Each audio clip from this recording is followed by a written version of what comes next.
kimwe cy'ingenzi ni uko itorero ntabwo ari icyuma cy'urukiko, ntabwo ari icyuma cy'ubushinjacyaha, ntabwo ari icyuma cy'ubugenzacyaha. Itorero ni ibitabo, itorero ni hahantu gukirizwa, ni hahantu abantu bagombye kumva gukira kw'Imana. Naho nituma twese dukirana amabuye ntabwo gukira kuzigera kubaho. Isaha yawe. Ku cyumweru cyashize ni ubwe twavuzeho ishyari.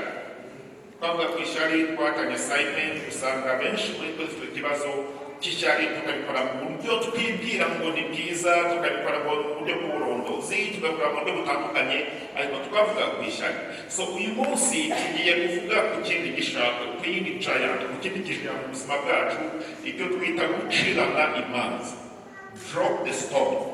Mu yandi magambo, hiruye hasi, kurwanya igihome cyo gucirana imanza mu buzima bwacu. Turareba cyane mu amakuru mwese muzi muri Yohana 8 no kugera ku 11. Nk'uko nabigenje ubushize, inyandiko hariya ziraba ziri mu Cyongereza nyinshi, ariko kuvuga ni mu Kinyarwanda. Hanyuma n'uko bitagaragariza ku mureba, ariko iriya foto iri hariya hari muri muntu hagati. Bose bamukunze ikindi baramureba nabi cyane, yagize ubwo bagira ngo amabuye yabaye menshi benda kuyamutera. Reka tumaze gusome icyandiko cy'uyu munsi.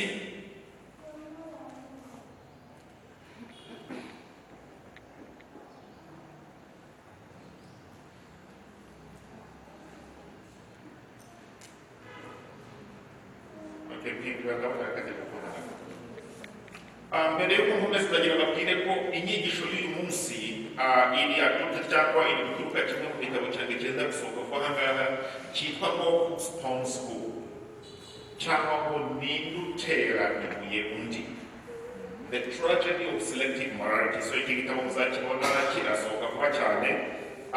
Inyigisho nyinshi z'uyu munsi iraba iri kubonera cyane iri base kwa kiriya gitabo. Yesu ajya ku musozi wa Elayono, azindukira mu museke, yongera kujya mu rusengero, abantu bose baza ahari, aricara arabigisha. Abanditsi n'abafarisayo bamuzanira umugore bafashe asambana, bamuta hagati.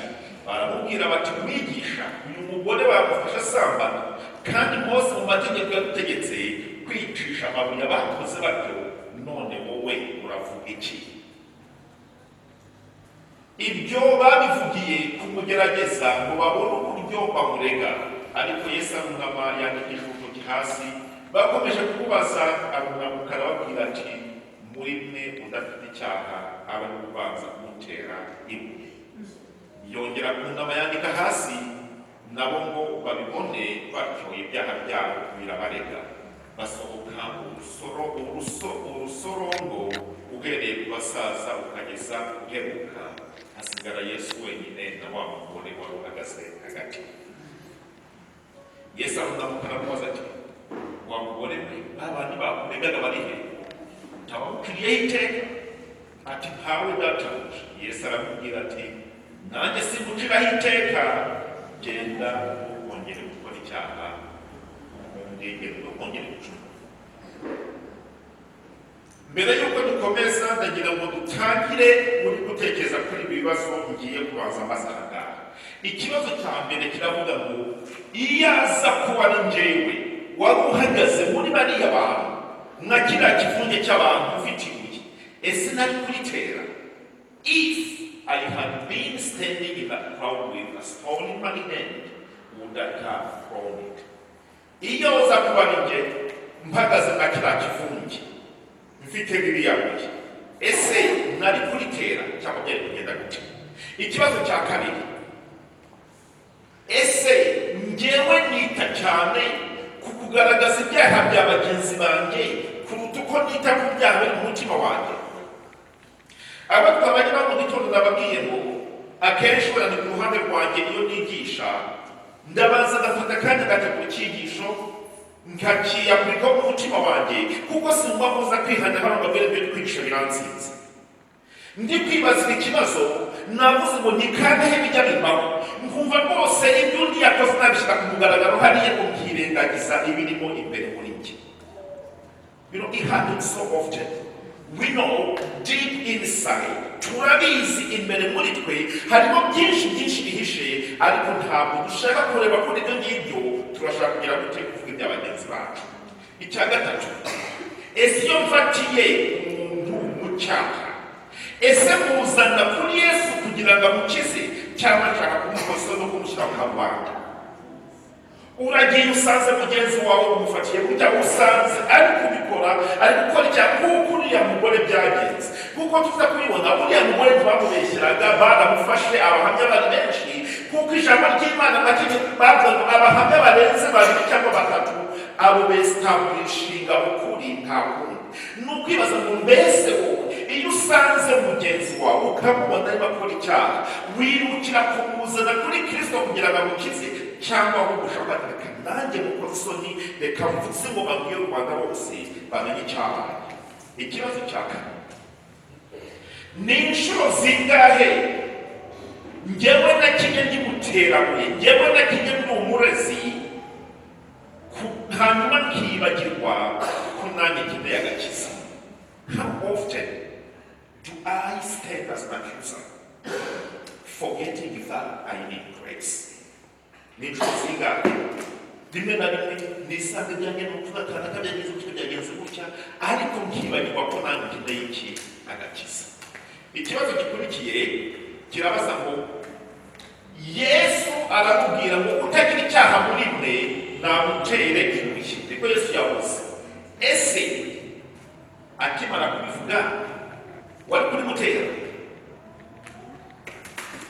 Ikibazo cya gatandatu, ese nza ku rusengero kwigereranya n'abandi, gukritika abandi, guca imanza?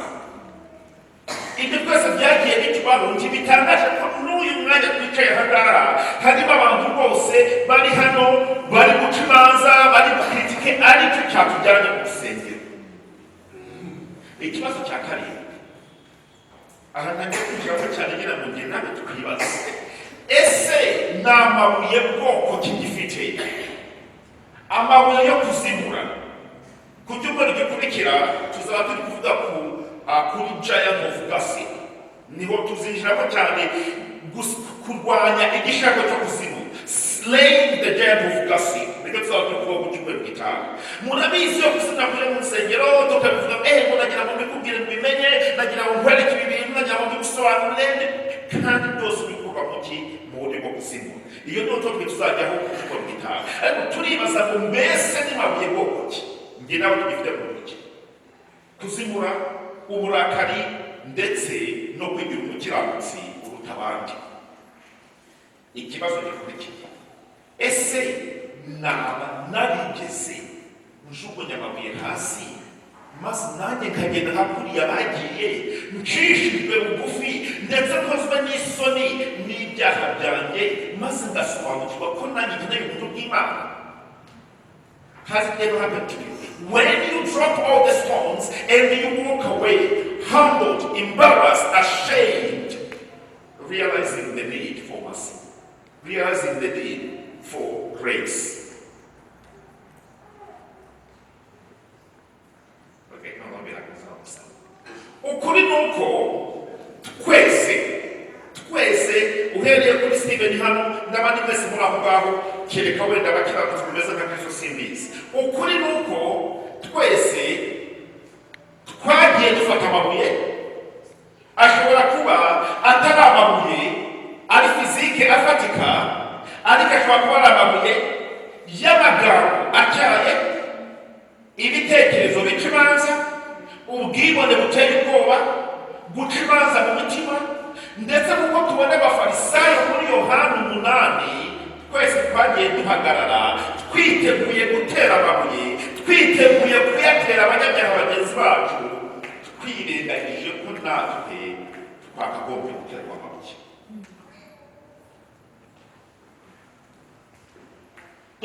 Uburyo bwinshi cyane ndi gutekereza ibintu, nagiye nibaza inshuro nyinshi, nabaga niteguye gufata amabuye, nakumvaga nahava gutera amabuye. Murabizi mu nsengero zacu cyane cyane, iyo twabonye umwana w'umukobwa we mu busambanyi yatwise, iyo twabonye umugabo wishyiki, ibyo byose muze mu nsengero zacu, akenshi tuba duhagaze twiteguye kugira gutera amabuye. Ikibabaje ni uko twibagirwa ko natwe ubwacu twagombye kuba tugiye ngo we deserve to be stoned. natwe dukwiye guterwa amabuye. Muri aka kanya rero, muri kariya kanya tuba dufasha kuba turi kuyatera, muri kariya kanya bari bafashe amabuye biteguye kuyatera uriya mugore, nibwo Yesu yajemo. That's why Jesus intervened. Nibwo yajemo ati reka noneho mbereke ukuri, reka mbereke uko bimeze.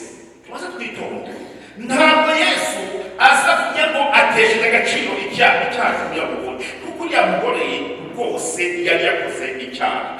Ntabwo Yesu icyo akora ngaho ngo arahindukiriza amaso yacu. It's a way of redirecting. Arahindukiza amaso yacu kugira ngo byibura mu kanya gato natwe twirebeho, byibura akanya gato cyane tuvana amaso ku cyaha cy'uriya mugore, uvana amaso ku cyaha cya mugenzi wawe, noneho wirebemo ubwawe. Dore ikintu Yesu yakoze hariya, harabibwira ko Yesu ari kwandika hariya ngo yaragambiriye gukoza abantu isoni. Oya, Yesu yapfukamye hasi, aricara hasi. Ntabwo yicaye kugira ngo adukoze isoni, ntabwo yicaye kugira ngo akore igikona mu munyabyaha adukoze isoni nk'uriya mugore. Si cyo yaragambiriye. By the end of the day, icyo twita gukizwa, icyo twita gusaba Imana, ntabwo ari ukugira ngo dukorwe isoni, ahubwo ni ugusobanukirwa ko natwe dukeneye ubuntu bw'Imana. Icyo Yesu yakoze rero kwari ukwibutsa wowe nanjye ko buri gihe ubuntu bw'Imana bwandika inkuru nziza kurusha guca imanza. Grace always writes a better story than judgment.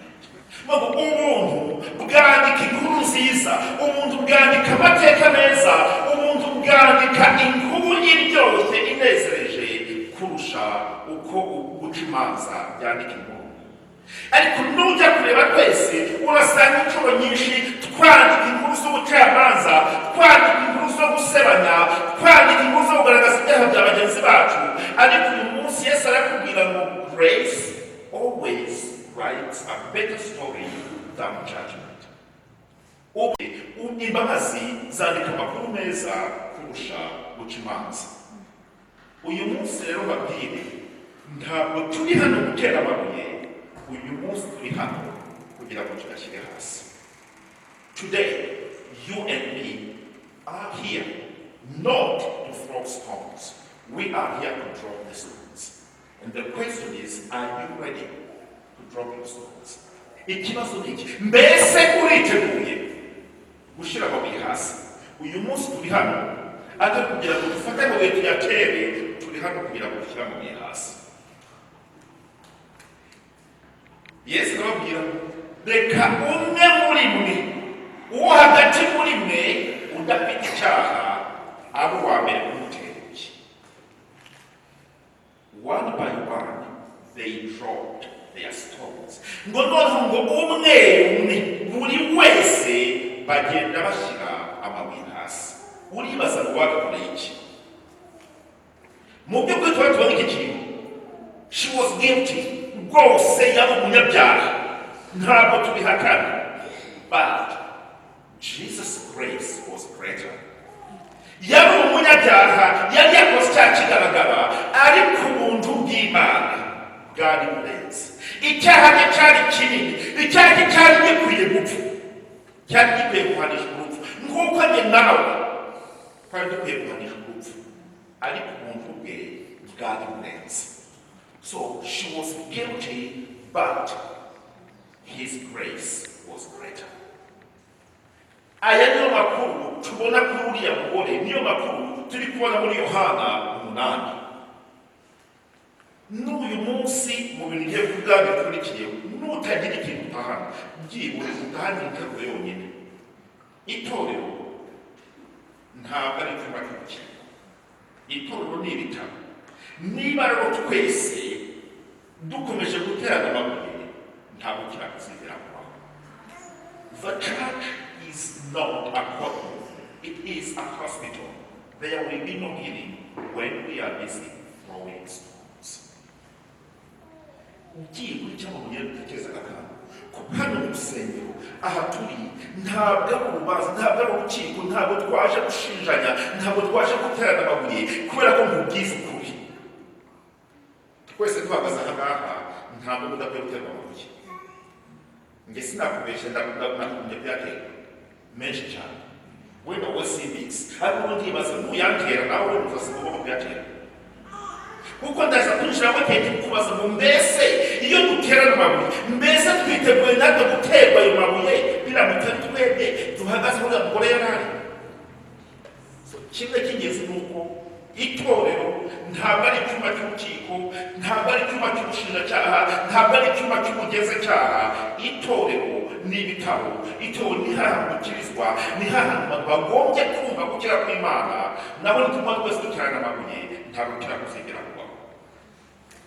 Kimwe mu bibazo duhura mu matorero yacu ni uko rimwe na rimwe dushaka gupima kwezwa, tukagupimisha uburyo dusakuza ducira abandi imanza.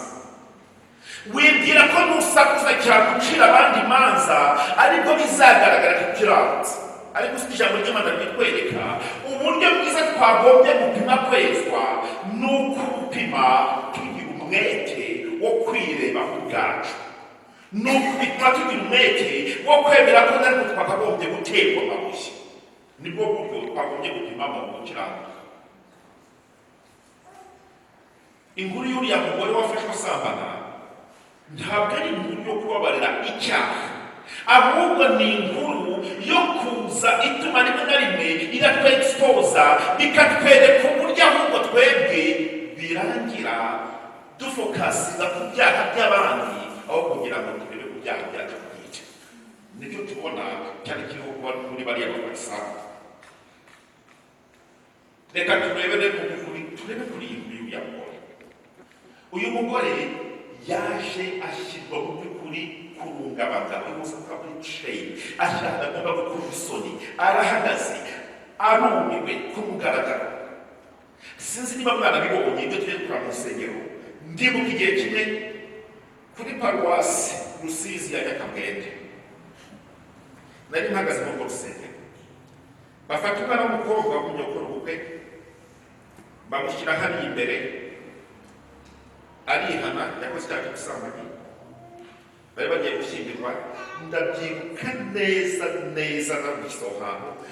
Amaze kwihana uwo mwana nta n'umwe wamusuhuje, nta n'uwamurebye, yabaye nk'ahari igicibwa kiri aho ngaho imbere y'ishingiro ryose.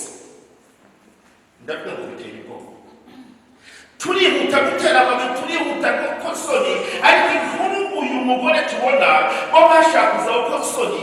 Niyo mpamvu twese usanga buri gihe dufite amabuye twiteguye kuyatera, tukirengagiza ko hariya ahagaze. Bamwe muri twe tuhahagaze wasanga birenze iyo ugize gute ibyo uhagaze hariya. We are ready to storm. Twiteguye gutera amabuye, twiteguye gufata amabuye menshi gutera bagenzi bacu, ariko twirengagiza ko twebwe ubwacu rimwe na rimwe twagombye guterwa menshi kurusha ayo turi kubatera. Uyu mugore rero bamuzanye mu karubanda, icyaha cye icyaha cye kiragaragara. Itegeko rwose rya Mose rirashyigikira bariya bamuzanye rwose, barimo barasaba, turashaka justice, turashaka ubutabera, ndetse baraza bakanakotinga ibyanditswe kugira ngo Yesu ataza no kugira icyo ahahera. Bari kuvuga ibyanditswe niyo bari kwitwaza. They are technically correct. Mu by'ukuri bakakuri, ariko Yesu nta kintu yavuze. We abisi muri ako kanya bari kuvuga n'ibyo, nta kintu Yesu avuze ari gito kiye. Arunama hasi atangira kwiyandikira mu rusengero. Yesu arimo abikora icyo yakoze hariya, he gave the crowd a space to hear their own word in the silence of the moment. Icyo yakoze yahaye abariya abantu muri ako kanya, muri ibyo tuze, muri iyo silence, yabahaye umwanya wo kongera kwirebaho ubwabo, byibura mu kanya gato cyane bashifting attention yabo birebeho ubwabo. Nicyo Yesu yavuga kariya kandi uriya mwanya. Hanyuma amaze kubaho uwo mwanya aravuga ngo reka muri mwe udafite icyaha amutere ibuye. Mwibuke ikintu kiza aho ngaho, mwabariye abantu bose bari hariya, bose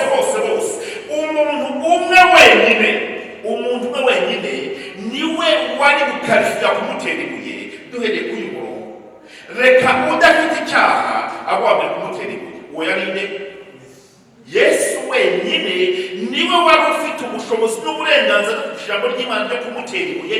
Niwe wari ati njyewe Yesu Kristo umwana w'Imana, njyewe Yesu Kristo Imana, ninjye ndafite icyaha hano, ninjye nagombye kumutera ibuye. But guess what? Yesu ntabwo yamuteye.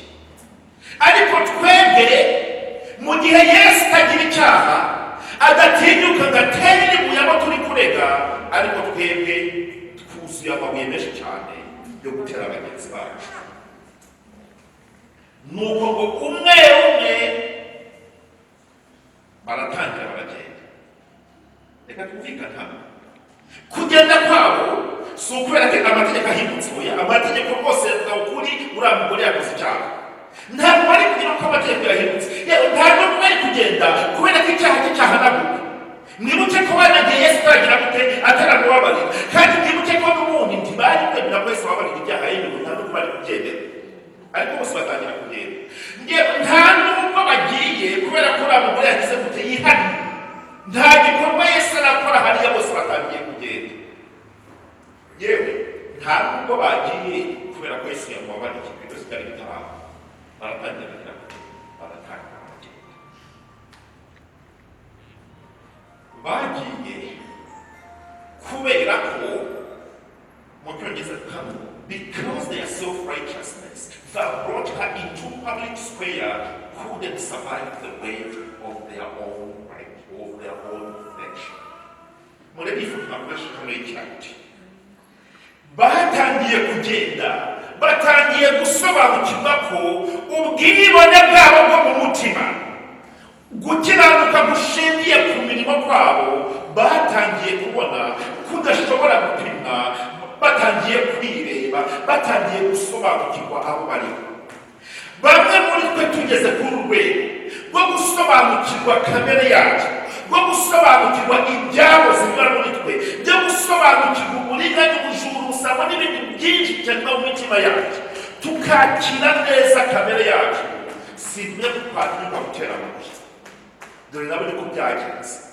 At that very moment, after realizing how evil, how corrupt, how arrogant, how self-righteous, uko bateye, batangiye kwibona, batangiye kubona neza the exact nature of who they are, batangiye gusobanukirwa neza abo barimo, batangiye kwireba neza ko mu nishoto urabona siza ko ishusho yatangiye kubona ese burya ni kuriya ndi mubi, ese burya ni kuriya ibyanjye bimeze.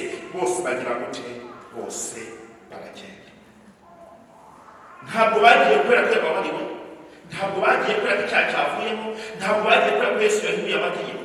Bagiye bamaze kubona ko umutima wabo, ububi bw'umutima wabo, ndetse n'iki nakivuga, bamwe batangiye kubona ko ububi bwabo ndetse cyangwa icyaha cyabo kirengera icyaha cy'umukinde cy'uriya mupfakazi.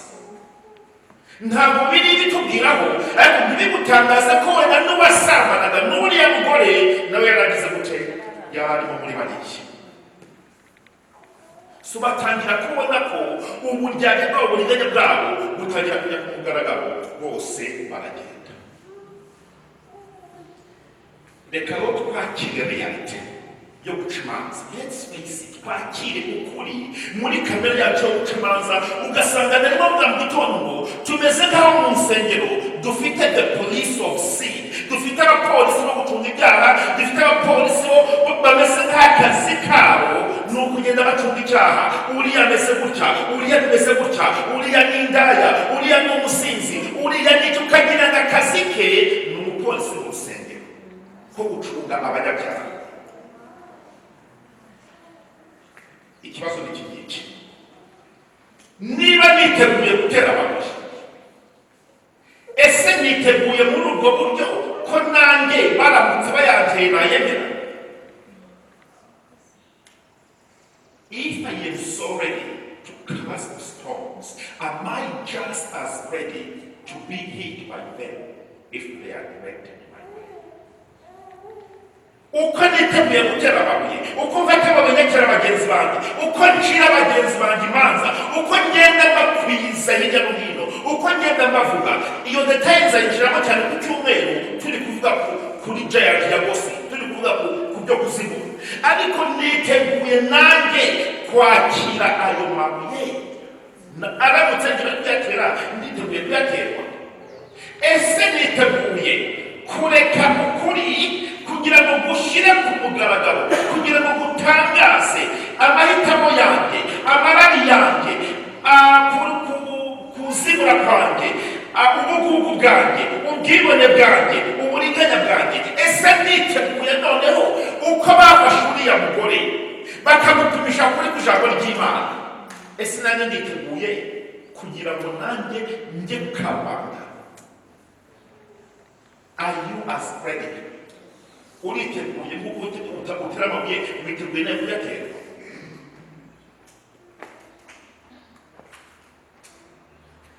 Ubutumire, invitation Yesu atanga ntabwo avuga ko umuhagarara iruhande dufite amabuye mu biganza byacu, ahubwo ubutumire aduha nubwo guhagarara aho wa mugore yahagaze, dushyizwe ku karubanda, ducishijwe bugufi, dukozwe isoni, imitima yacu imenetse, hanyuma dutwikiriwe n'iki?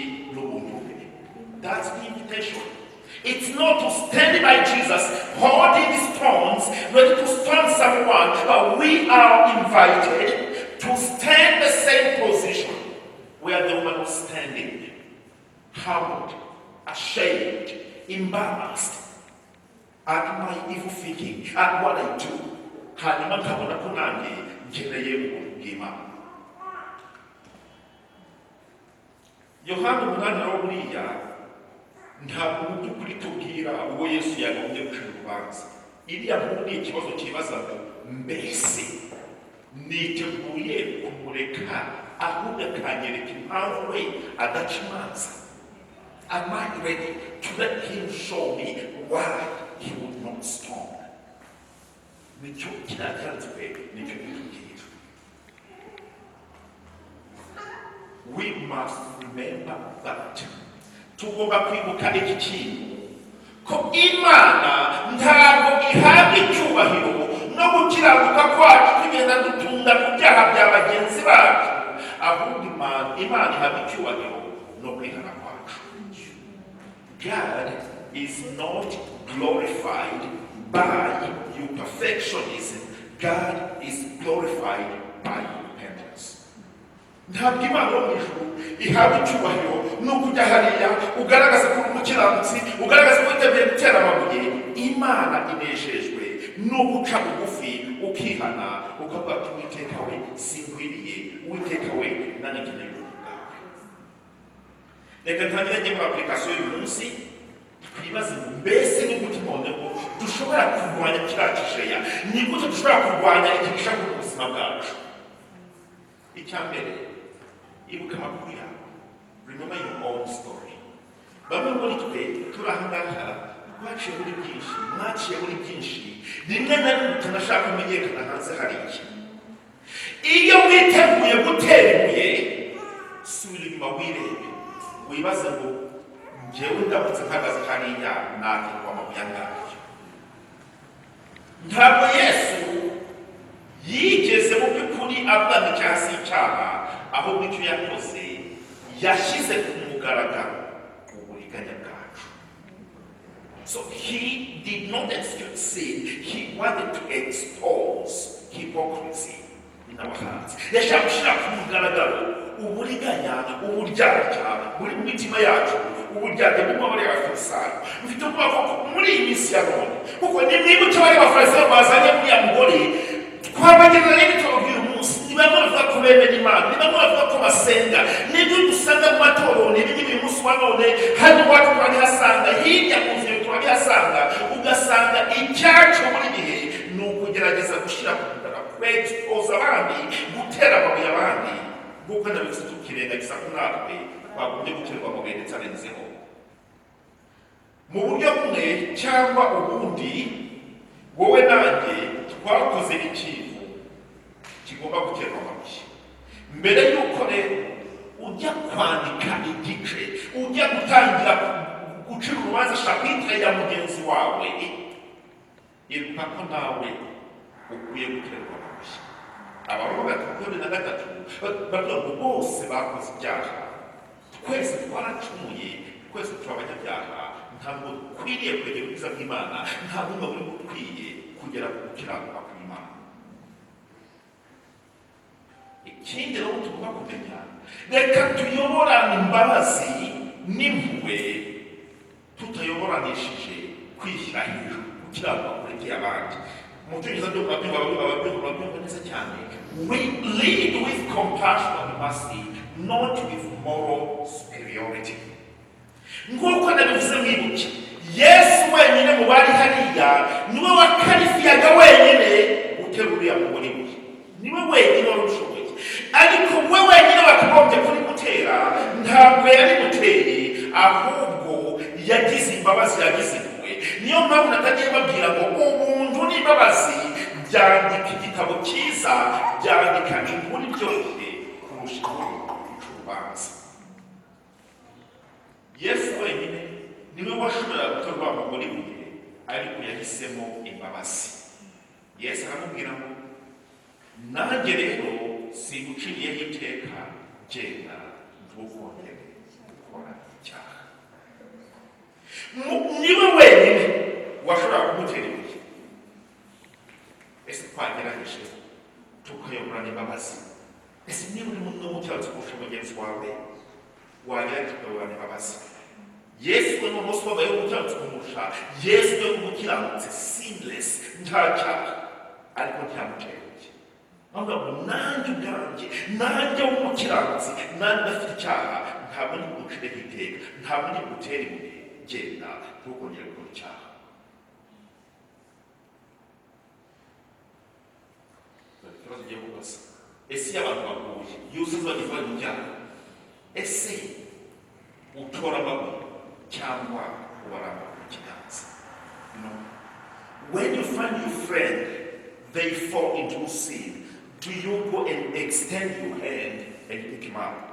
Uragenda ukabarambura akaboko ukamuzamura, cyangwa icyo ukora ahubwo uragenda ukafata amabuye menshi ukamurundaho kugira ngo apfire hariya? Iyo usanze mugenzi we yaguye mu cyaha runaka, yakoze ikintu runaka, ese ushaka kumuzanira Kristo kugira ngo amukize, cyangwa ushaka kumutira rero kumushyira ku karubanda? Ngira ngo nibyo dukora kenshi mu matorero yacu, nibyo dukora kuri bagenzi bacu, nibyo dukora ku bo tubana, nibyo dukora ku bagabo bacu, nibyo dukora ku bagore bacu. Ku bana ni ibintu biteye ubwoba mu itorero uyu munsi wa none. Yakobo 2:13, but judgment without mercy will be shown to anyone who has not been merciful. Mercy triumphs over judgment. Umuntu wese uca imanza atafite imbabazi, atagaragaza kugira impuhwe, nawe niko bizamugenda, nawe nta mbabazi azera, kubera ko buri gihe imbabazi ziruta guca imanza. Buri gihe compassion, buri gihe mercy, buri gihe grace, imbabazi, ubuntu, kugwa neza, byandika amakuru aryoshye, byandika igitabo cyiza kurusha gucafu imanza. Akanyuma nshaka kuvuga ngaka, reka duce imanza ducishijwe bugufi, aho kugira ngo duce dufite ubwibone mu mitima, dufite kwiyemera. Nimwe kuko Yesu yabigenje. Yesu ntiyigeze ahakana ko kiriya ari icyaha, yerekeye ko ari icyaha, ariko ntabwo yashatse gukoresha iki cyaha kugira ngo abashe kumutera amabuye, ahubwo yemeye guca bugufi, amwereka ko nawe akeneye imbabazi. Kubera ko inshuro nyinshi iyo duciye imanza ducishijwe bugufi, bikorerwa mu rukundo no mu kuri, ariko iyo duciye imanza n'ubwibone, tubikora dutera amabuye.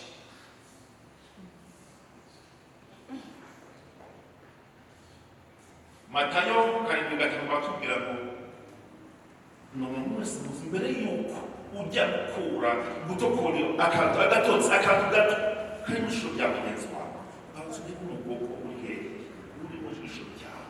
Mu yandi magambo, mbere yuko ufata amabuye ujya gutera mugenzi wawe, banza wibaze ngo mbese njyewe bandiye amabuye, bandira amabuye angana iki? Ese bimeze nkayo kuriya kuko inshuro nyinshi si ukubeshya kagenda isanga ahangaha nkibaza ngo am I picking up stones or extending a hand? Ese ndi gutora amabuye nitugiye kuyatira bagenzi banjye cyangwa niba ndabegereza ikiganza ngo mwene data muvandimwe mushiki wanjye musaza wanjye mwenda dufatanyije urugendo ni intambara tuzahora byinshi reka mufashe gukuremo umuntu cyangwa twebwe ibyacu turimo tubatora amabuye yagize akantu runaka tera ibuye yagize akantu runaka tera ibuye. So the question is, are you picking up stones or extending a hand? Ndagira ngo uyu munsi kubwire ngo hitamo imbabazi, vuga ubuntu, jugunya amabuye yashyire hasi. Choose mercy, speak grace, drop a stone. Nibaza umutima wawe, ese uri gutora abantu cyangwa uri kurambura ikiganza ukerekeza mugenzi wawe ngati mwene data mu rugendo n'intambara reka mufashwa buke cyangwa uri urabona yo kumutera. Drop the stone, jugunya ibuye. Yesu ntabwo Yesu akamaze gukiranuka, ntabwo Yesu avuga ngo gukiranuka si ukomeza, ntabwo ariko abigenza, ahubwo agerageza guhagurutsa abantu kugira ngo baze bahure n'imbabazi z'Imana. Ntabwo ababwira ngo mukomeze gukora ibyaha, ahubwo agerageza kubahagurutsa. Ntabwo ashaka ko hari abari abaterera y'amabuye ngo birangire kuri iki. Drop the stone, shyira ibuye hasi. Uyu mugore ntabwo yahinduwe no kugira ubwoba bwo gucibwa urubanza, ahubwo yahinduwe n'urukundo rwo kumva ko ababariwe. Listen to this. The woman was changed not by the fear of being judged, but by the love of being forgiven. Ntabwo bene so bazahindwa n'ubwoba bwo kugiye kubatera amabuye, ahubwo bazahindwa no kuba turi kubaramburira ikiganza ngati mwene data mu rugendo intambara ni nyinshi ngwino dukomezanye urugendo. Call to action. Reka tugerageze tujye mushyira ibikorwa twibaze muri iki cyumweru bimeze bite, abandi dushobora kuzana imbere tugatuma twagana ku musozo. Iki cyumweru mbere y'uko uvuga ku makosa ku byaha bya mugenzi wawe, ibaze ngo ese Yesu yakandika iki mu musenyi iyo haza kuba ari njyewe uhagaze ku karubanda? Iki cyumweru bigire byibura assignment y'icyumweru, ugenda ubitekerezaho wibaze ngo mbere y'uko njya guca imanza, mbere y'uko njya gutera amabuye, Yesu yakandika iki mu musenyi? Iyo aza kuba ari Steven uhagaze hariya, iyo aza kuba ari uhagaze ku karubanda uri exposed, ugaragajwe gushyira ku karubanda, Yesu yakandika iki? Numara kubikora, hitamo imbabazi. Choose mercy, choose forgiveness, choose grace. Drop the stone. Hitamo imbabazi, hitamo kubabarira, shyira hasi.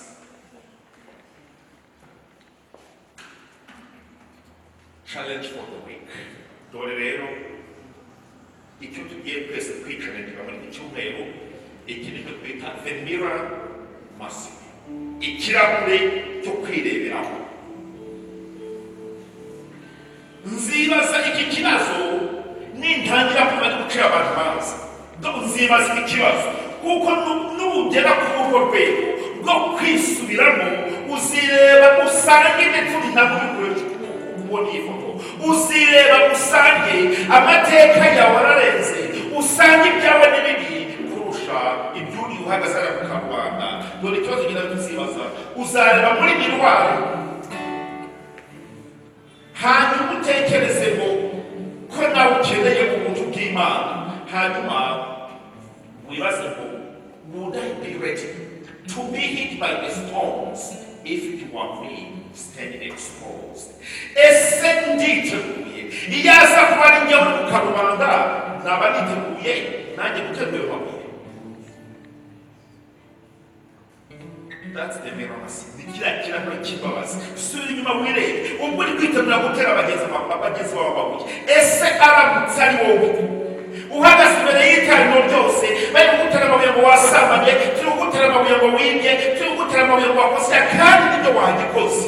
Turi gutera amabuye. Ese aramutse ari wowe muri gutera amabuye tukaba hano, twakwigiye guterwa.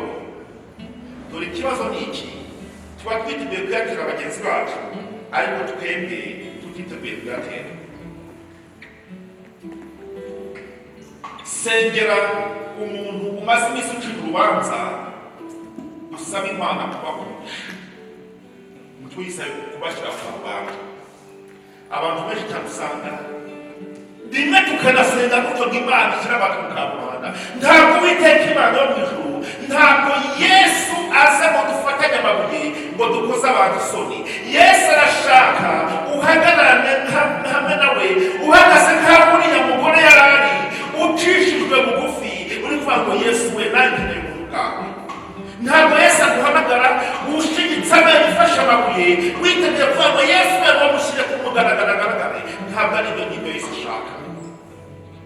Ntabwo ari ibyo ngibyo ukuri ku ijambo ry'Imana kutubwira.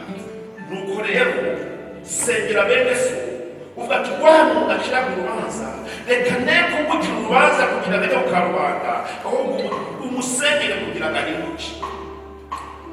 Kuko none cya kibazo ngo ese njyewe naba niteguye gushyirwa ku karubanda uko mbimwifuriza aramutse ari njyewe ngiye kumugaragara.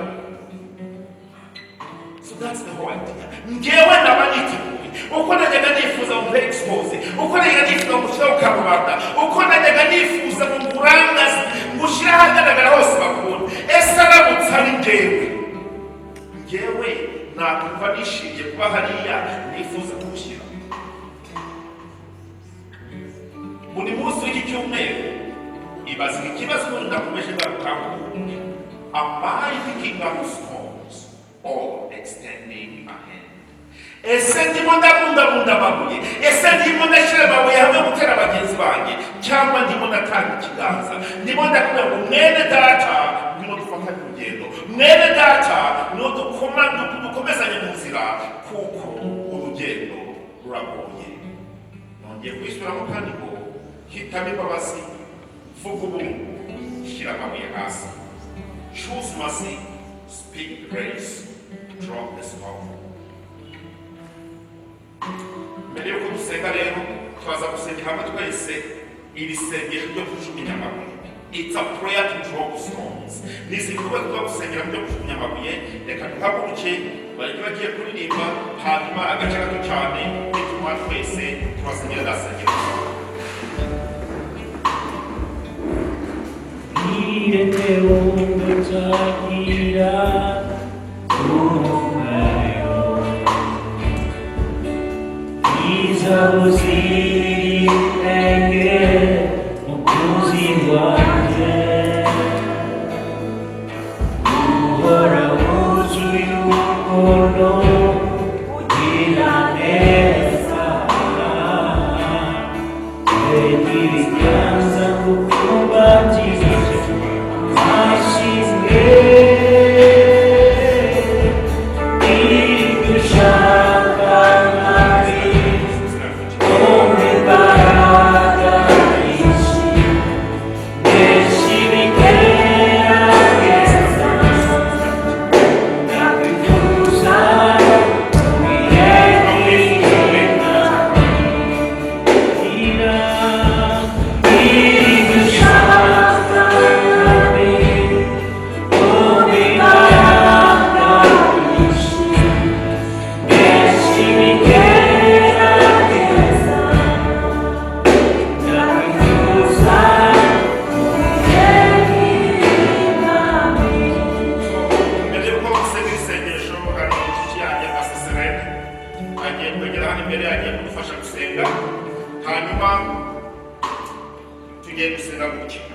twese hamwe tugiye gusenga iri sengesho twese hamwe.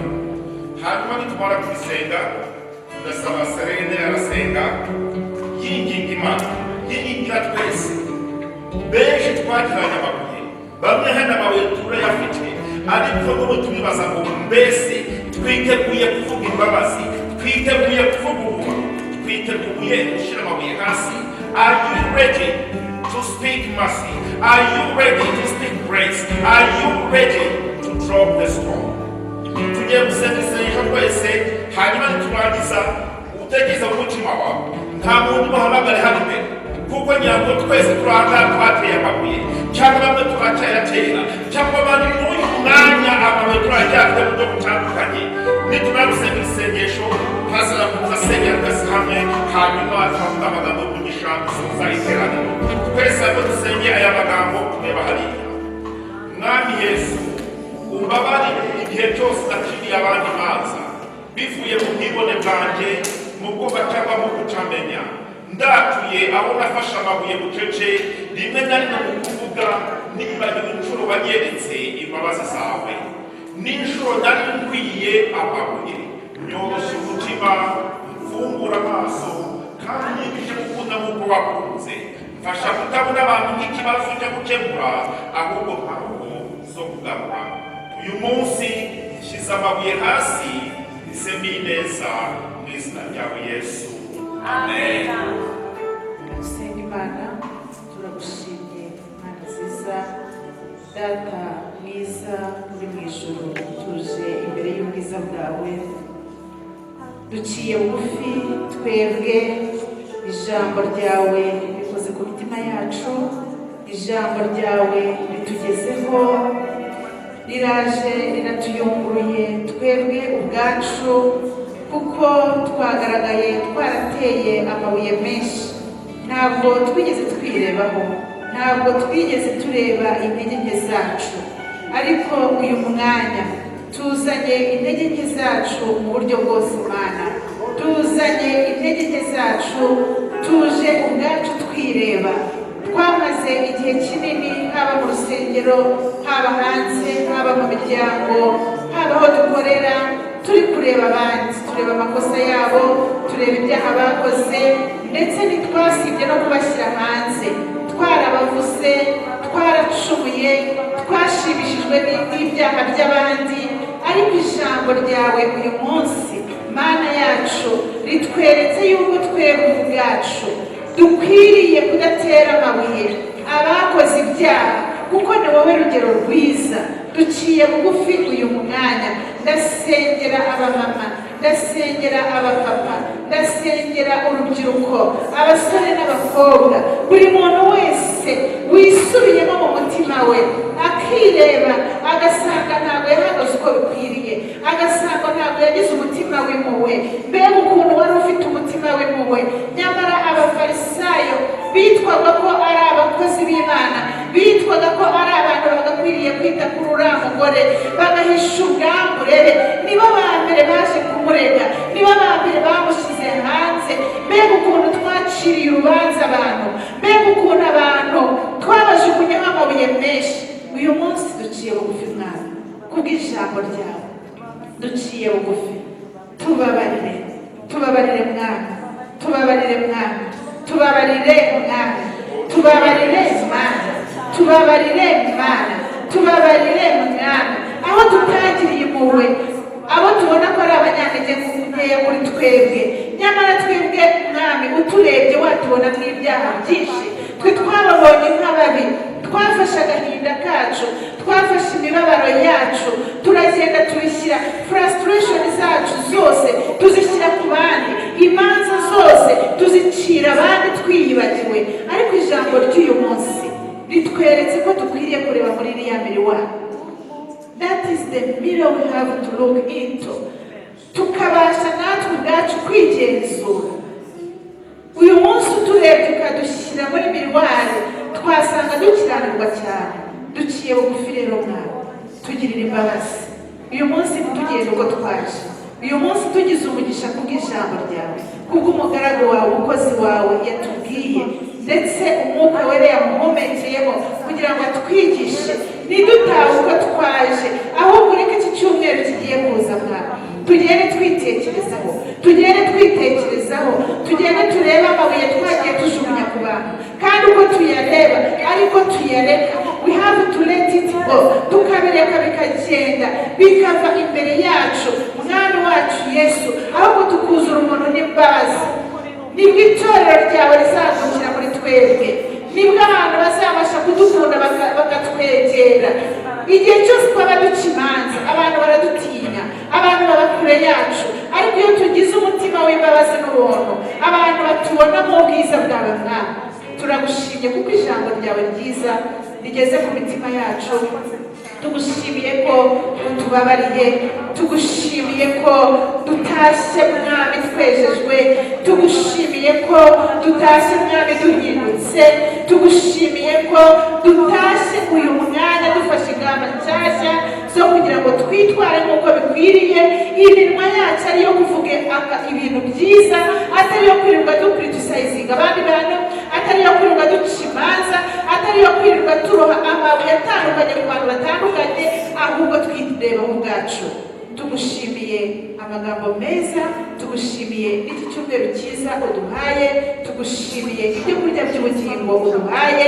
Reka umugisha wawe ubane natwe ku itorero ryose, ahantu batwakiriye mwami ubahe umugisha. Ijambo ryawe riravuga ngo nimugera mu nzu yanjye, nimugera ahantu mubasuye bakabakira bakabahesha agaciro, mujye mubasabira umugisha. Natwe tubasabiye umugisha rero, dusabiye itorero, ntabwo nagenda narisengeye mwami Yesu, turabasengeye kugira ngo wubake umurimo, wubake imiryango iri muri bo, wubake imfubyi ziri muri bo, wubake abashomeri bari muri bo, buri muntu wese uri hano muri iri torero umugirire neza wa Mana yacu we. Reka umuntu waje afite ibyifuzo bitandukanye muri uru rusengero atahe afite mwami kumva ko ashujwe nawe, atahe yumva yuko agize kwizera, kubera ko ni wowe uzi itangiriro ukamenya n'iherezo ry'ibintu byose duhura nabyo.